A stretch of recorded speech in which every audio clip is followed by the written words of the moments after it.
저는 더 많은 잔소리를 하려다가 말았어요. 그리고 냉장고를 열어보았답니다. 그런데 반찬들이 모두 효림이가 먹을 수 없는 고기만 잔뜩 있었어요.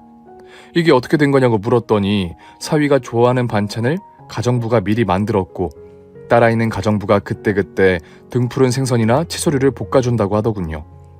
그 말을 곧이곧대로 믿어야 하나 싶었지만 인상을 쓰며 신경 쓰지 말라고 볼멘 소리를 하는 바람에 냉장고 문을 닫아버리고 말았네요. 그런데 가정부가 다녀간 것 치고는 집안이 조금 지저분했어요. 천식인 효림이에게 위생과 먼지들은 치명적이어서 잔소리를 늘어놓았답니다. 가정부가 맨날 온다면서 집안 꼴이 이게 뭐야? 천식 환자인 걸 알면 청소를 신경 써야 하는 거 아니니? 남의 돈을 받아가면서 기본적인 것도 하지 않으면 어쩌자는 거야? 효림아, 너라도 좀 쓸고 닦고 해라. 이 먼지가 다 네 기관지로 들어가면 어떻겠어? 엄마, 잔소리할 거면 그만 돌아가. 정말 지겨워 죽겠어. 내가 한두 살 먹은 어린애도 아니잖아. 그리고 이 정도 먼지는 좀 있어도 돼. 사람이 면역력을 키우려면 조금 지저분해도 괜찮다고. 그래, 미안하다. 엄마가 괜히 와서 널 괴롭혀서 정말 미안하다. 됐니? 엄마, 안 되겠어. 여기서 계속 같이 있다간 내가 화를 낼 것 같으니까 그만 집에 가. 오랜만에 만난 엄마를 그냥 쫓아내겠다고?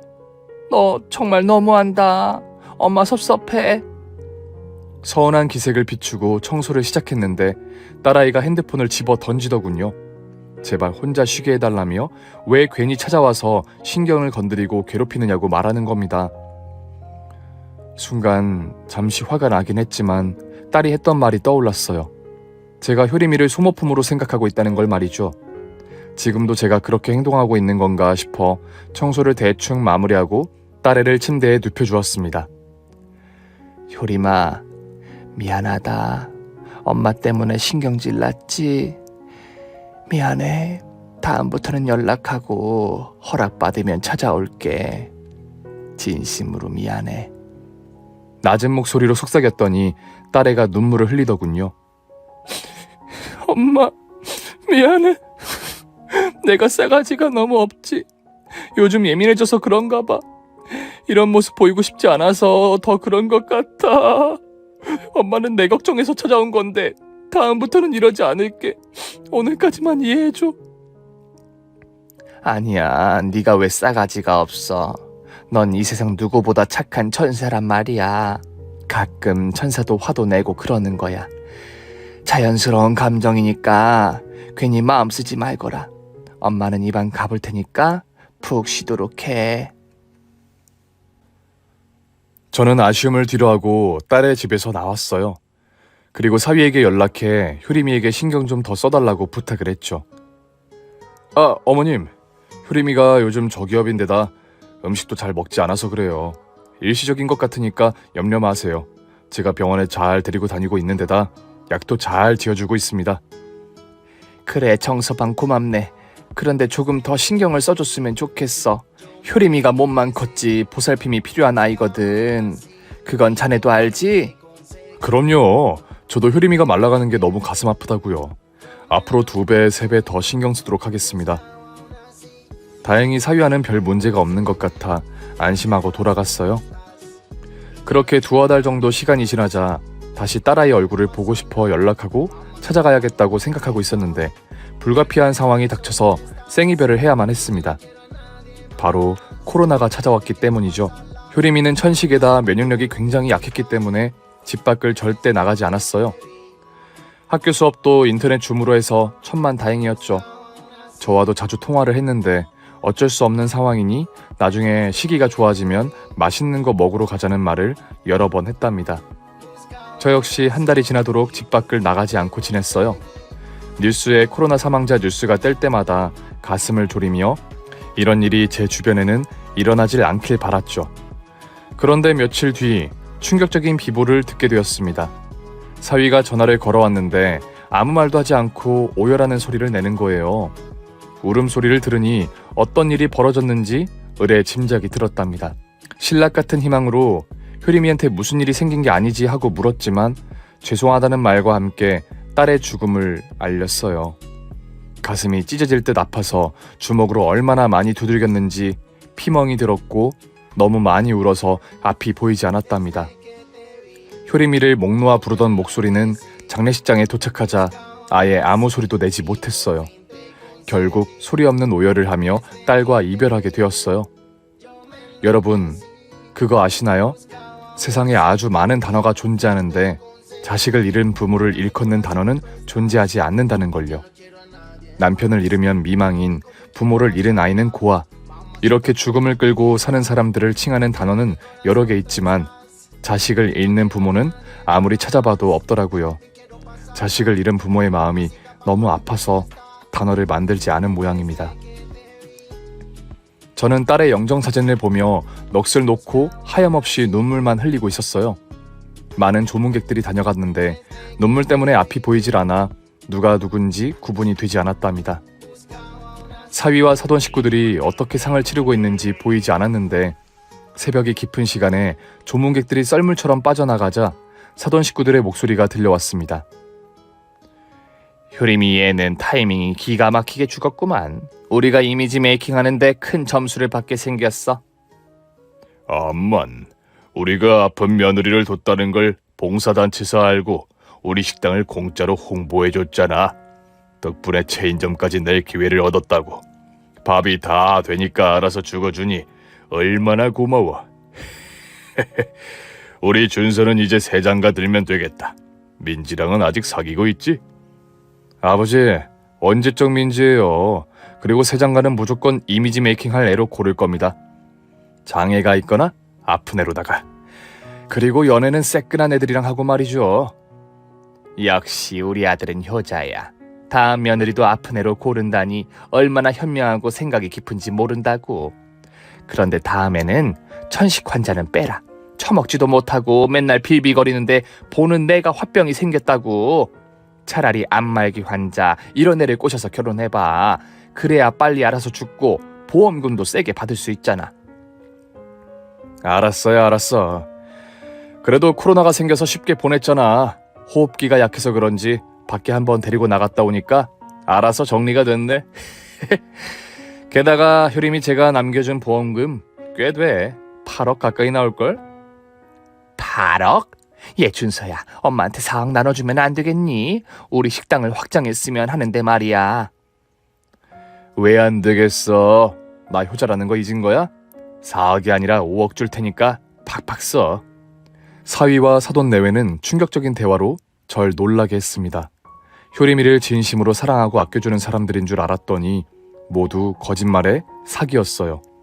게다가 딸을 빨리 죽게 하려고 모의까지 한 걸 들으니 피가 거꾸로 솟았답니다.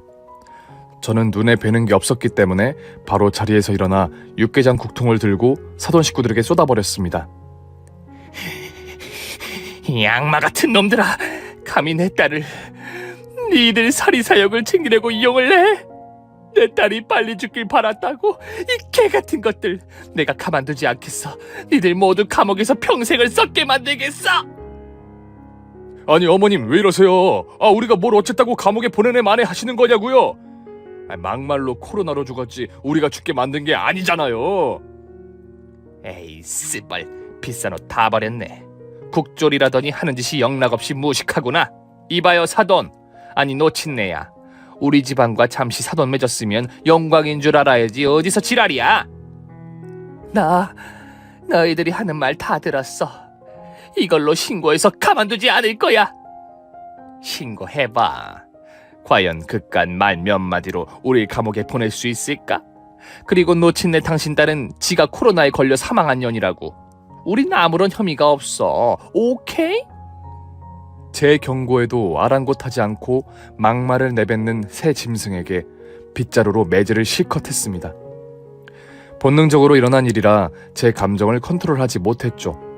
이윽고 누군가 경찰에 신고했는지 경찰 셋이 와서 저를 말리고 폭행 혐의로 입건하겠다고 하더군요.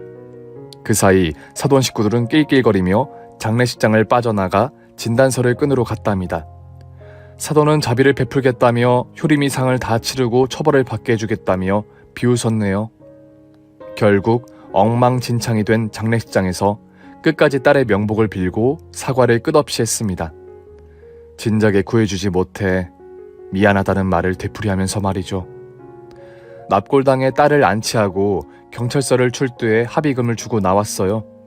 이번에도 사돈 식구들이 자비를 베풀겠다며 고소를 취했다고 낄낄거리더군요. 경찰서에 나와 딸아이의 사망 신고를 하고 집에서 며칠 동안 박혀 있었는데 보험회사에서 연락이 왔습니다. 효림이가 보험 수혜자를 저로 바꿔놓았다며 보험금을 수령하러 오라는 말을 전했답니다. 또 딸의 유품을 뒤져보는데 일기장이 나왔어요. 그 안에 적힌 내용을 봤는데 사위놈이 바람피고 있는 걸 알고 있는 데다가 딸아이를 혼자 방치하는 날이 덜어 있었답니다. 저에게 미안해서 아무런 말도 하지 못한다는 내용을 읽자 온몸에 피가 거꾸로 솟았네요.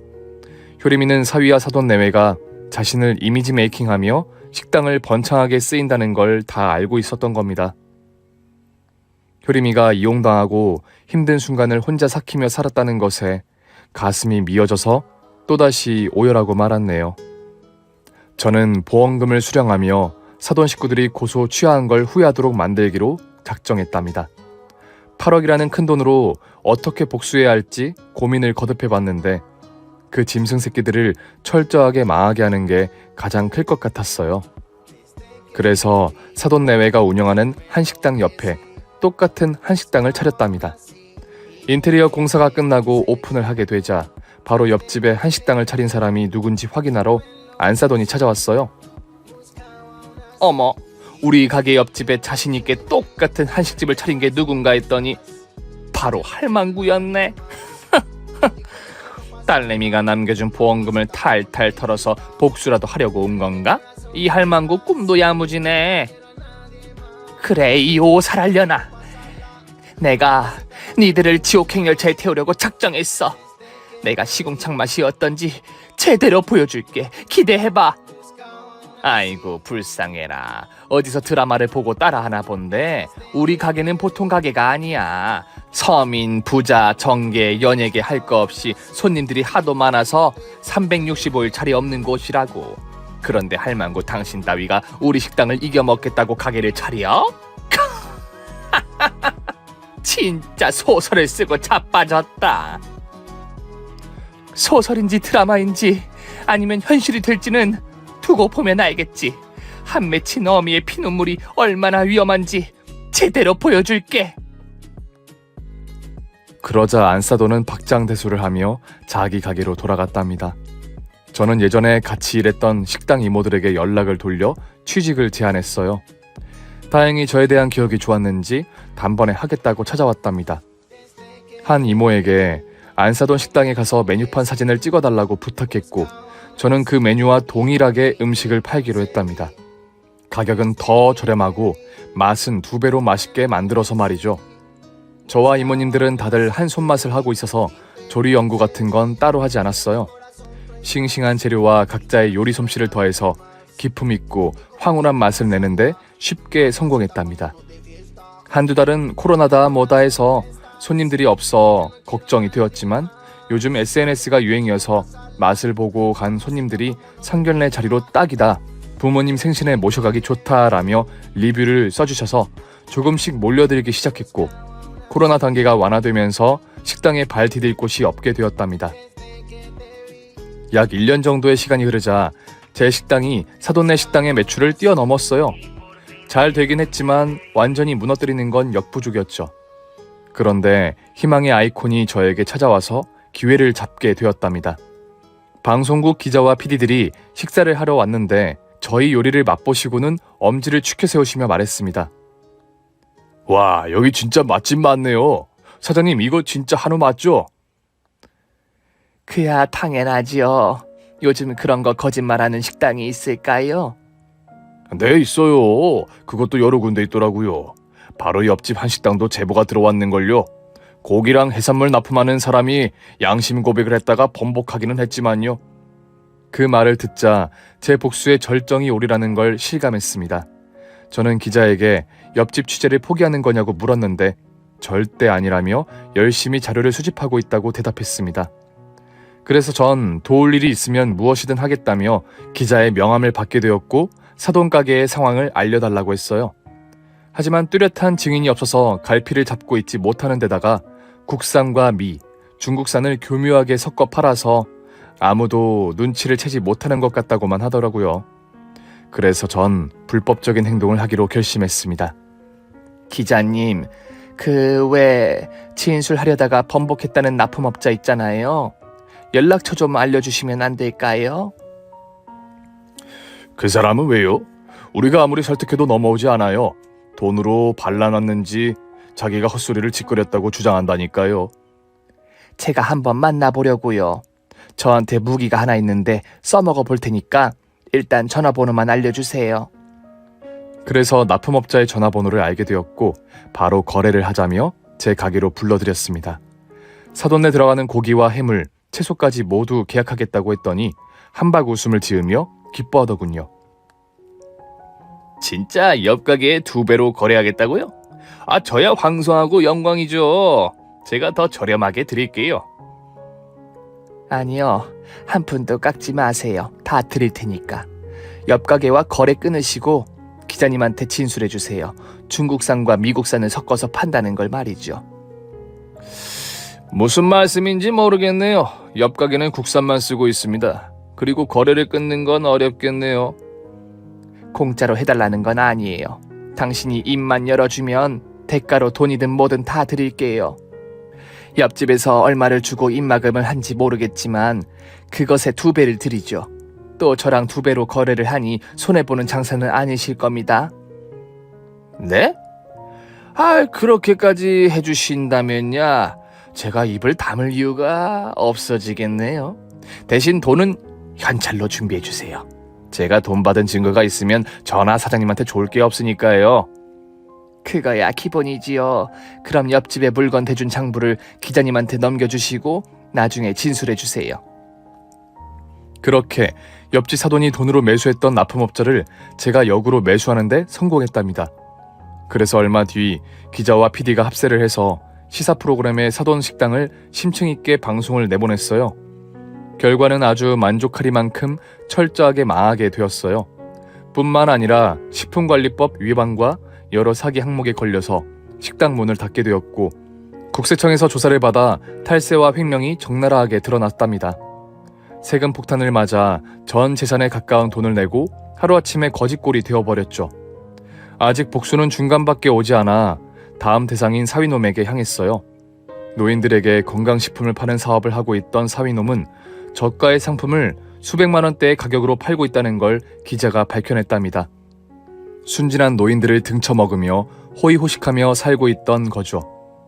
기자는 몰래 소비자로 잠입해 촬영을 하였고 제품 분석 의뢰를 마치고 방송에 내보내고 피해자들을 모아 고발장을 접수했답니다. 사위놈은 사기죄가 입증이 되어서 바로 구속이 되었고 통장이 압류되어 피해자들에게 다는 아니지만 전 재산을 털리게 되었답니다. 제 딸을 소모품으로 여기던 짐승들을 철저하게 끝내버렸죠. 그런데 얼마 뒤 제가 나서지도 않았는데 사돈내외가 식당에 찾아왔더라고요. 저에게 따지려고 온 것 같았습니다. 야, 이 할망구야, 너 때문에 우리 식구가 패가 망신해버렸어. 이제 지낼 집조차도 없다고. 그거 아주 잘 됐네. 내가 전에 말했었지. 지옥행 열차를 태워주겠다고. 지금부터 재미있게 지옥 구경하면서 살아봐. 이 개같은 망나니를 봤나? 사과를 하고 싹싹 빌어도 모자랄 판에 뭐가 어째? 야, 우리가 피해당한 거 전부는 아니어도 보상을 받아야겠어. 네가 나 망하게 하고 우리 손님 다 빼앗아갔으니까 보상금 2억만 내놔. 안 그러면 네가 납품업자에게 뒷돈 준 거 고발할 거야. 얼씨구 지화자 연병을 떨고 자빠졌네. 이 오장육부를 비틀어 똥오줌을 입으로 싸게 하려나. 주제 파악 못하고 협박하러 왔니? 지금 너는 계란이고 나는 파위야. 아무리 던지고 지랄해도 난 꿈쩍하지 않는다고. 꼴랑 납품업자 이야기로 협박하러 왔다니. 지렁이가 꿈틀거리려면 뭐라도 가지고 꿈틀거려야지 않겠어? 그 납품업자한테 나는 최고의 거래처야. 그 양반 입을 열려면 돈이라도 있어야지 거지녀나. 어디 와서 행패를 부려? 제가 화끈하게 호통을 쳤더니 바깥 사돈이 안 사돈을 말리며 저에게 말했습니다. 저기 사돈, 죄송합니다. 제가 아직 화가 식지 않았나 보네요. 저희는 지금 반성 중입니다. 언젠가 돌부리에 걸려 넘어질 거라는 걸 알면서도 손님들을 속였죠. 예, 벌을 받을만 하죠. 그런데 사돈, 저희는 지금 방 한 칸 얻을 돈이 없어서 노숙자 보호소에서 지내고 있어요. 어디 뜨끈한 방 한 칸이라도 마련하게 배려해 주시면 안 되겠습니까? 예정을 생각해서 자비를 베풀어 주세요. 그러더니 바깥 사돈이 무릎을 꿇자 안 사돈이 마지못해 바닥에 무릎을 꿇더군요. 미친 것들. 지랄들을 하세요. 내 딸을 죽게 만든 것들한테 뜨끈한 방을 구해달라고? 아, 나 떡이다. 이 씹어먹어도 시원찮은 새끼들아. 내 복수가 여기서 끝이라고 생각하지? 그런데 아직 끝이 아니야. 니들이 범죄에 연루돼서 당장 기초수급비가 안 나오지? 내가 공짜 돈은 절대 받지 못하게 만들 거야. 향후에 기초수급비를 신청하면 내가 신청에 민원을 넣을 거라고. 그것도 아주 많은 사람들과 같이 말이야. 굶겨서 돼지게 해줄 테니까 각오 단단히 하라고. 한 맺힌 어미가 얼마나 무서운지 이제 알겠지? 제가 경고의 말을 했더니 안사돈이 벌떡 일어나 제 머리채를 잡고 따귀를 날리더군요. 그래서 저는 두 주먹으로 안사돈의 얼굴과 배, 가슴을 찜질해 주었고 발로 실컷 두들겨 패주었습니다. 저를 말리는 바깥사돈의 면상까지 시원하게 어퍼컷으로 마무리해 주었죠. 이윽고 제가 말도 하지 않았는데 같이 일해주는 이모가 굵은 소금을 들고 나와 두 년놈들에게 세차게 뿌렸네요. 이후에도 저는 사람을 써서 사돈 식구들이 어떻게 지내는지 알아보며 지냈습니다. 잘 사는 꼴은 절대 볼 수 없었으니 어떻게든 더 깊은 시궁창으로 떨어지게 만들어야 했죠. 하루는 두 년놈이 폐지를 줍고 있었는데 제가 고용한 사람이 그걸 가지고 달아나게 했고 다른 노인에게 건네주도록 했답니다. 이런 식으로 모가지를 계속 비틀었더니 얼마 뒤 두 년놈이 길바닥에서 한날 한시에 객사하고 말았어요. 그리고 얼마 뒤에는 사위놈이 교도소에서 철봉에 매달려 운동을 하다가 바닥에 떨어졌답니다. 목뼈가 부러지면서 전신마비로 평생 누워서 지내게 되었다네요. 혼자 똥오줌을 가리지 못한 채 말이죠. 그때 제가 기분이 너무 좋아서 딸아이가 있는 납골당에 가서 편히 눈 감으라고 말해 주었습니다. 저는 복수를 하고 성공한 삶을 살고 있지만 아직 가슴에 묻은 딸아이 때문에 하루도 슬프지 않은 날이 없어요. 제가 세상을 떠날 때까지 안고 가야겠죠? 에휴, 저의 가슴 아픈 사연과 분노와 복수의 이야기는 여기서 끝을 내야겠네요. 앞으로 좋은 일 많이 하며 살아가겠습니다. 훗날 천국에서 딸아이를 웃으며 만나고 싶네요. 오늘의 사연은 가슴이 아프기도 하고 통쾌한 복수극까지 함께 있네요. 이런 사연을 읽을 때마다 느껴지는 거지만 세상의 모든 어머니를 존경합니다. 그리고 사연자님이 죄책감이 있으신 것 같은데 당신께 잘못이 없다는 걸 꼭 알려드리고 싶네요. 구독자 여러분이 댓글로 힘을 주시면 좋겠어요.